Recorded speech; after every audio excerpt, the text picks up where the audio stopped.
Ahmad went to the library. Ahmad went. Went is the second form of go. तो यहाँ भी second form of verb show करती है past tense को. It mean के Ahmad library गया. अब वो आज गया था, कल गया था या लास्ट वीक गया था, it is not clear. But the action of past, past के किसी भी एक्शन को सिंपल पास्ट टेंस में बयान किया जा सकता है. तो ये थे सिंपल पास्ट टेंस की कुछ बहुत ही सिंपल एग्जांपल्स. ये सादा एग्जांपल्स की मदद से आप सिंपल पास्ट टेंस को आसानी से समझ सकते हैं. लेकिन यहाँ ये बात याद रखिए कि पास्ट इंडेफिनिट टेंस के ये सिंपल सेंटेंसेस हैं. Positive sentences. Positive sentences mean they are not negative sentences और इंट्रोगेटिव सेंटेंसेस. मीन के ये नेगेटिव जिसमें के नॉट का इस्तेमाल नहीं है और ना ही इसमें कोई क्वेश्चन है. कोई क्वेश्चन या सवालिया जुमले जिसे हम कहते हैं, जिसमें कुछ पूछा जाए, क्वेश्चन किया जाए, यहाँ वो सेंटेंसेस बयान नहीं किए गए. उनकी एग्जांपल्स भी हम इन्हीं सिंपल सेंटेंसेस की मदद से समझते हैं. तो सबसे पहले ये जान लीजिए कि नेगेटिव सेंटेंसेस में इस्तेमाल किया जाएगा डिड नॉट, और क्वेश्चन में भी डिड का इस्तेमाल ही किया जाएगा. फॉर एग्जांपल अगर हम इस सेंटेंस को इन नेगेटिव सेंटेंस में चेंज करें, I wrote an article yesterday, ये एक पॉजिटिव सेंटेंस था कि मैंने कल एक आर्टिकल लिखा.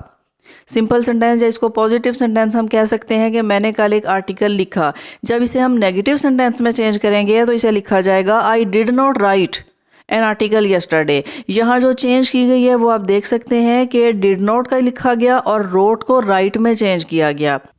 हो सकता है इसे समझना आपके लिए कुछ मुश्किल हो, लेकिन यकीन कीजिए इट इज़ वेरी सिंपल. अगर आप इसको थोड़ा सा समझ लेते हैं तो ये बिल्कुल भी मुश्किल नहीं है and it is very much necessary. और दूसरी बात यह है कि इसे याद रखें कि क्वेश्चन और नेगेटिव सेंटेंसेस को समझना बेहद ज़रूरी है, क्योंकि ज़्यादातर क्वेश्चन इसी टेंस में किए जाते हैं जब और आंसर करते हुए हमें टेंस को ध्यान में रखना ज़रूरी होता है. डिड नॉट के साथ राइट का इस्तेमाल इसलिए किया गया क्योंकि did is the second form of do. Do is the first form, did is the second form.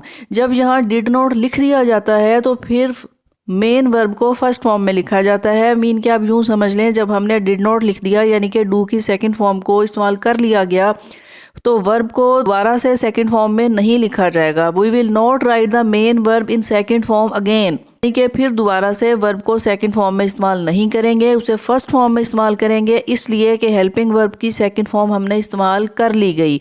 I did not right an article yesterday, कि मैंने कल कोई आर्टिकल नहीं लिखा, ये नेगेटिव सेंटेंस था. और जब हम इसे पॉजिटिव सेंटेंस में चेंज करेंगे तो भी डिड का इस्तेमाल लाजमी किया जाएगा और यहाँ भी मेन वर्ब को फर्स्ट फॉर्म में लिखा जाएगा. क्वेश्चन को इस तरह से लिखेंगे, did you right an article yesterday. तो यहाँ भी मेन वर्ब राइट इस्तेमाल किया गया, नेगेटिव सेंटेंस में भी मेन वर्ब राइट इस्तेमाल किया गया, जबकि पॉजिटिव सेंटेंस में वर्ब रोट लिखा गया. क्वेश्चन में इसलिए राइट लिखा गया चूँकि डिड का इस्तेमाल कर लिया गया और डिड सेकेंड फॉर्म है, इसलिए वर्ब को दोबारा से सेकेंड फॉर्म में नहीं लिखा जाता. अगर आप इस पॉइंट को समझ लेते हैं तो पास्ट इंडेफिनिट टेंस को समझना, इस्तेमाल करना, इसका मीनिंग समझना आपके लिए बेहद आसान है. आइए इस टेंस की कुछ मज़ीद प्रैक्टिस करते हैं पॉजिटिव सेंटेंसेस को नेगेटिव और इंट्रोगेटिव में चेंज करते हुए. We watched a movie last night, इसको नेगेटिव में चेंज करेंगे, we did not watch a movie last night, और क्वेश्चन में चेंज किया जाएगा, did you watch a movie last night.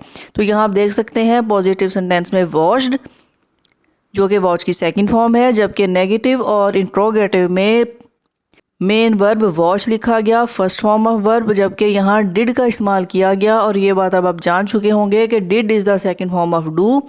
Dates why we do not write the second form of verb again. अब हम दोबारा से वर्ब को सेकंड फॉर्म में नहीं लिखते. Next example, I helped him to do the task is the positive sentence. Negative, I did not help him to do the task, and interrogative, did you help him to do the task. Mean के positive sentence में helped लिखा गया, second form of the verb, मैंने काम करने में उसकी मदद की.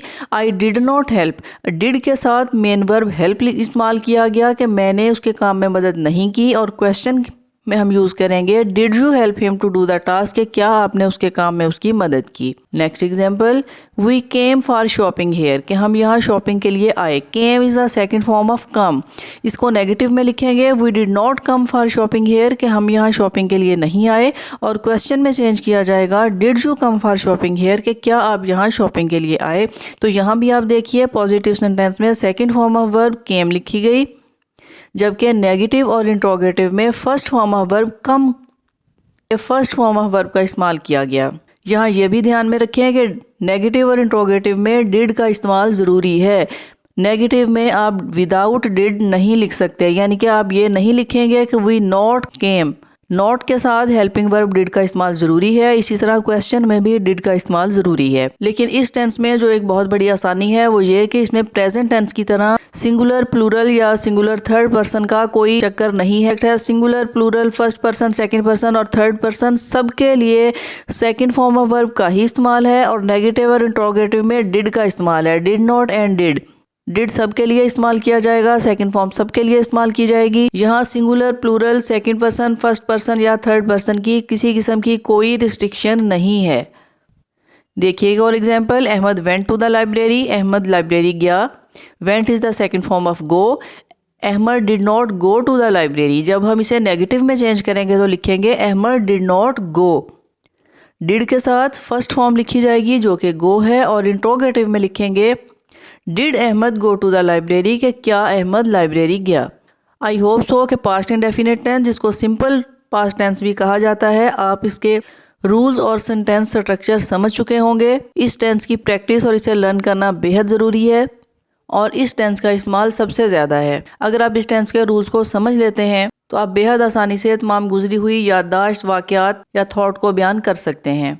सी you in the next video.